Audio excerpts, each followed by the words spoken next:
भगवान ने गोवर्धन क्यों उठाया? कथा सबको पता है, मैं रहस्य बताऊंगा। गोवर्धन उठाया ये बात सबको पता है, क्यों उठाया बताओ? क्यों उठाया? क्यों?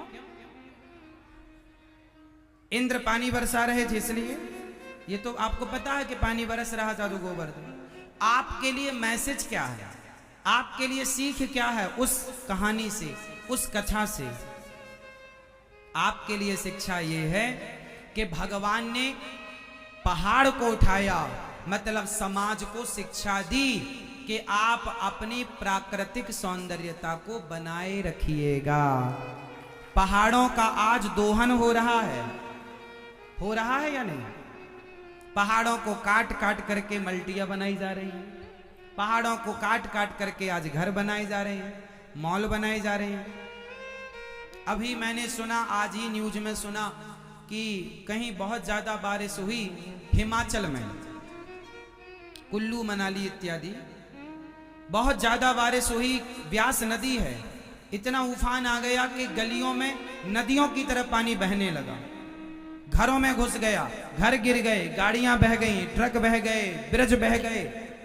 जानते हो क्यों?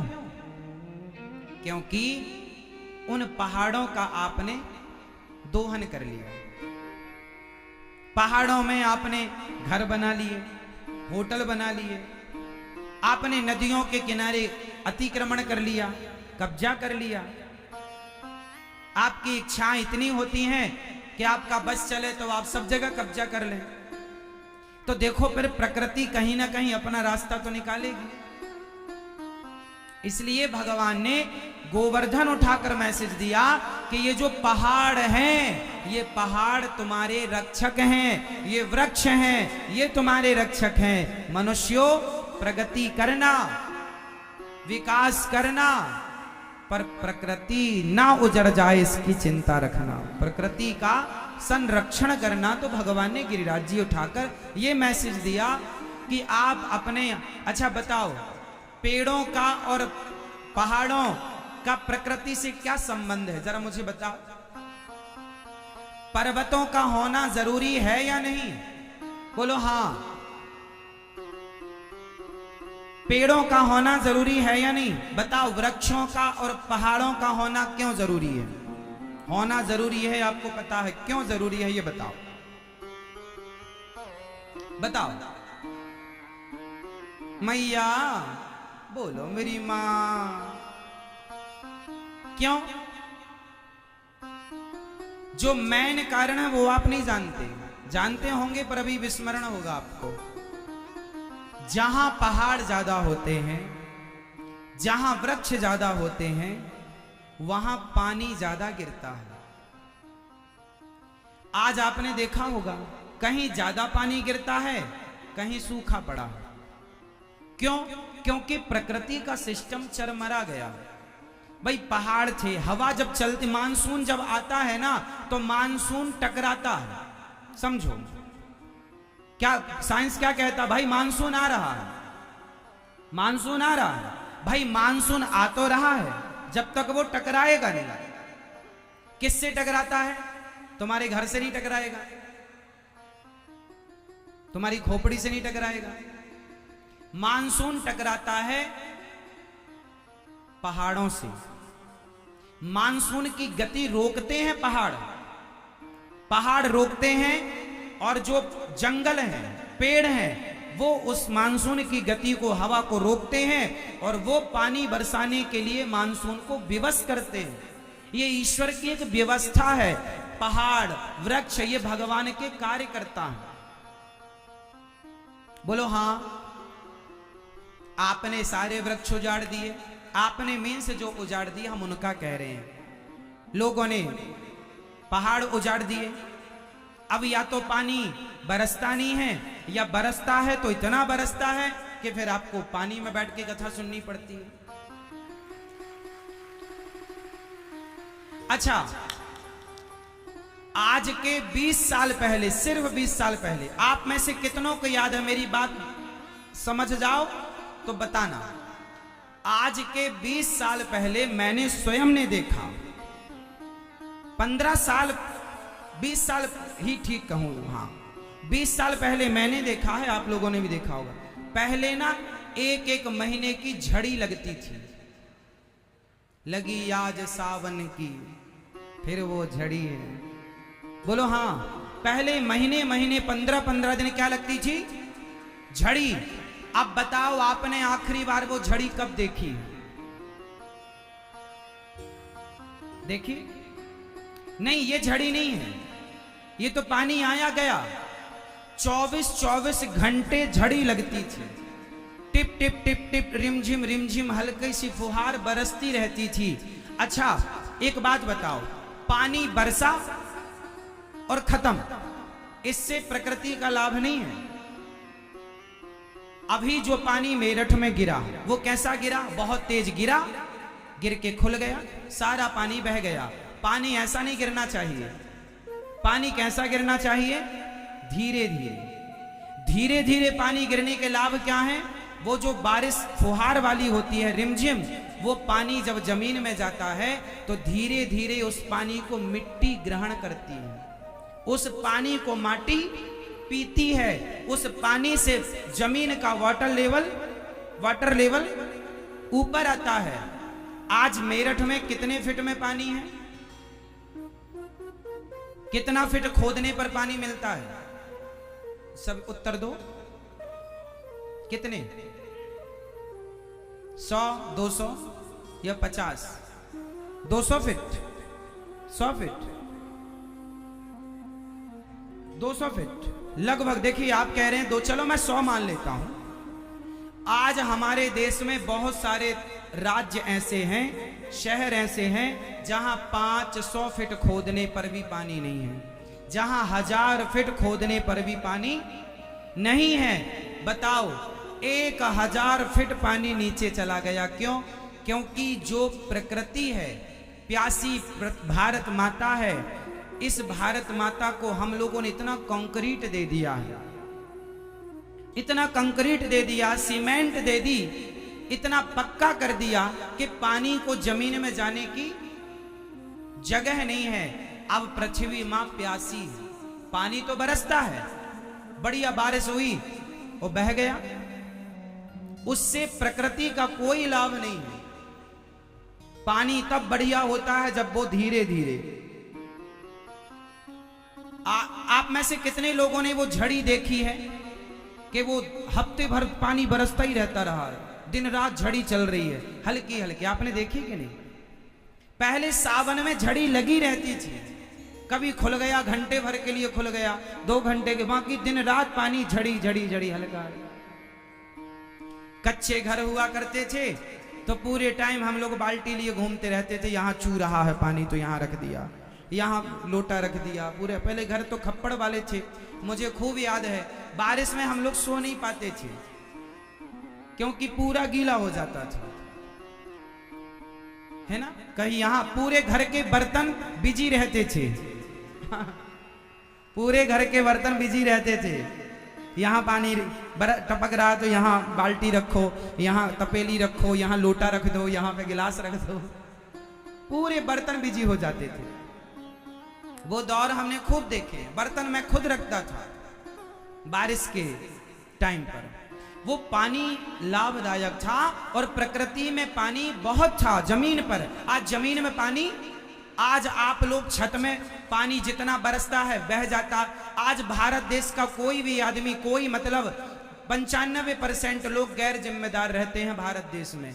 आपने इतना बड़ा घर बनाया है, आपके छत में लाखों लीटर पानी मौसम में गिरता है, वो पानी गिर के नालियों में चला जाता है, नालियां बड़े नाले में, बड़े नाला नदी में, नदी समुद्र में। वो पानी इस पृथ्वी को नहीं मिलता जिस पर तुम रहते हो, जिसका पानी पीते हो। अरे कम से कम 2-5 हजार खर्चा करके वाटर हार्वेस्टिंग करा लो तो सारा पानी जमीन के अंदर जाए, जिससे आपकी पृथ्वी माता की प्यास बुझे, और आपकी पृथ्वी माता की प्यास बुझेगी तो वो आपको पानी पिलाएगी। कितने साल तक तुम और दोहन करोगे? कब तक? आज 100 फीट नीचे पानी चला गया मेरठ में, 2 साल बाद 200 फीट चला जाएगा, 3 साल बाद 300 फीट चला जाएगा, 10 साल बाद 500 फीट चला जाएगा। आने वाली पीढ़ी तुम्हारे को गाली देगी कि तुम लोगों ने पानी का संरक्षण नहीं किया। इतना पानी। अब मेरठ में जाके देख लो, कुछ तो इतने गैर जिम्मेदार होते हैं, बटन चालू करके, मशीन चालू करके सो जाते हैं, टंकी से पानी गिरता रहता है। बताओ जरा मुझे, 1 लीटर पानी कितने का है? आपके मेरठ में 1 लीटर पानी कितने का है? कितने का? 20 रुपए का। भाई बोतल हम खरीदते हैं तो कितने की मिलती है? सोचिए कि 20 रुपए लीटर अभी पानी है, जब तुम्हारे मेरठ में 100 फीट में पानी है तो 20 रुपए लीटर है। जब पानी नीचे जाता जाता जाता जाता एक दिन तो आएगा कि खत्म होगा, क्योंकि आप दे तो रहे नहीं है। आप में से कितने घर में वाटर हार्वेस्टिंग का सिस्टम लगा हुआ, मुझे बताओ? एक के घर नहीं है। देखो, जबकि हम भारतीय हैं, हम सरकार के भरोसे ना बैठे कि सरकार पैसा दे। क्यों दे पैसा? हमारी जिम्मेदारी क्या अपनी भारत माता को बचाना या भारत माता की प्यास बुझाना, क्या हम भारतीयों की जिम्मेदारी नहीं है? यदि है तो अपने घर में एक 5 फीट का किनारे गड्ढा कराओ, 10 फीट का। उस गड्ढे में बड़े बड़े पत्थर डालो, रेत डालो, और पत्थर रेत डाल करके पूरे छत का पानी का कनेक्शन उसमें कर दो। कचरा ना जाए ऐसी व्यवस्था करना। वो पानी पूरा पत्थर के द्वारा अंदर चला जाएगा। भर गया तो नाली में चला जाएगा। मतलब ना मिलने से कुछ तो मिलेगा साहब।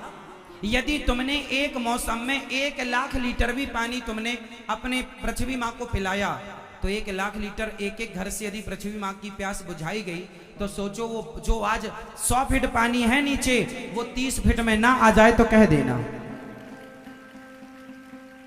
प्रकृति का संरक्षण हम ही करेंगे, जिम्मेदार हम बने। हम इतने अंधे ना हो जाएं कि हम अपनी प्रकृति को उजाड़ दें। अपने घरों में पेड़ लगाना सीखिए। आम का लगाओ, आंवले का लगाओ। आंवले के पेड़ में तो भगवान का वास होता है, आंवला का शुभ होता है पेड़ घर पर। आम लगाओ, इसी बहाने पेड़ की छाया रहेगी, प्रकृति संरक्षित होगी। और पानी बचाओ। आप पढ़े लिखे हैं, मैं औरों को नहीं कहूं, कहता तो सबको हूं, साहब सुन सब लेते हैं, पता नहीं मानते कितने हैं। पर आप, मुझे विश्वास है कि आप बहुत जिम्मेदार लोग हैं मेरठ वासी। 5000 का भी खर्चा आए और आपके 5000 खर्चा करने से 1 लाख लीटर पानी पृथ्वी मां पीने लग जाए, तो बताओ सौदा सस्ता है या ठीक है, फायदे का है? तो करो ना, करना चाहिए, कोशिश करो। हम करते हैं। हमने गौरी गोपाल आश्रम में, जो हमारा वृद्ध माताएं रहती, वृद्धाश्रम में, छत का पूरा पानी वाटर हार्वेस्टिंग के द्वारा नीचे जाता है। जब भर जाता है, ओवर हो जाता तो नाली में जाता है। पर पहला प्राथमिकता है। और सुनो, हमने उसी वाटर हार्वेस्टिंग में एक काम और किया है। आपके घर में आपने फिल्टर वाला पानी पीना शुरू कर दिया है आजकल। आपको पता है, उससे ना एक छोटा सा पाइप होता है, उससे वेस्टेज पानी निकलता रहता है। जो आप लोग पानी आरओ वाला पीते हैं, वो पानी नाली में जाता है। क्यों जाए नाली में? उस पानी को बचाओ। उस पानी से कपड़े धुल लो, या नहीं धुलो तो वाटर हार्वेस्टिंग जो है उसमें डालो, तो पानी नीचे जाएगा। मेरी मां, प्रकृति आपकी है, भारत माता हम सबकी है। उनकी रक्षा करना कब तक कोई सहेगा? कब तक सहेगा बताओ? कितना सहेगा? मां की तो एक हिम्मत होती है ना। बच्चों का अत्याचार भी मां कब तक सहती है, मुझे बताओ?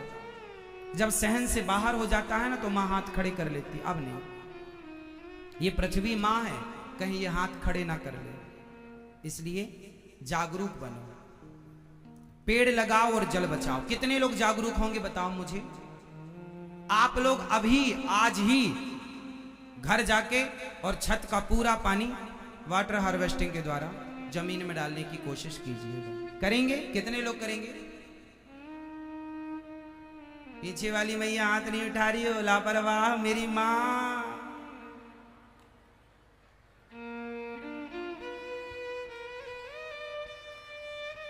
भगवान ने गिरिराज जी उठा करके हमें क्या मैसेज दिया? पर्वतों की, वृक्षों की, इनकी रक्षा करना हमारा धर्म है। ये मैसेज देखो कितना गहरा मैसेज छिपा है, लेकिन तुम्हें समझ में नहीं आता। शिक्षा है। चलो एक चीज और छिपी है इसमें, बताओ। भगवान ने गोवर्धन उठाया, गोवर्धन का मतलब बताओ क्या होता? गोवर्धन का मतलब क्या है? गोवर्धन मतलब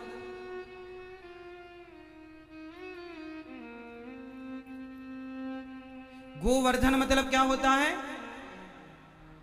गाय का वर्धन। गो मतलब गाय, गाय का वर्धन। भगवान कहते हैं कि जैसे मैंने गोवर्धन उठाया, तुम भी गाय का वर्धन करो और तुम भी गायों की सेवा करो। गोवर्धन, गाय का वर्धन, गाय की सेवा करो।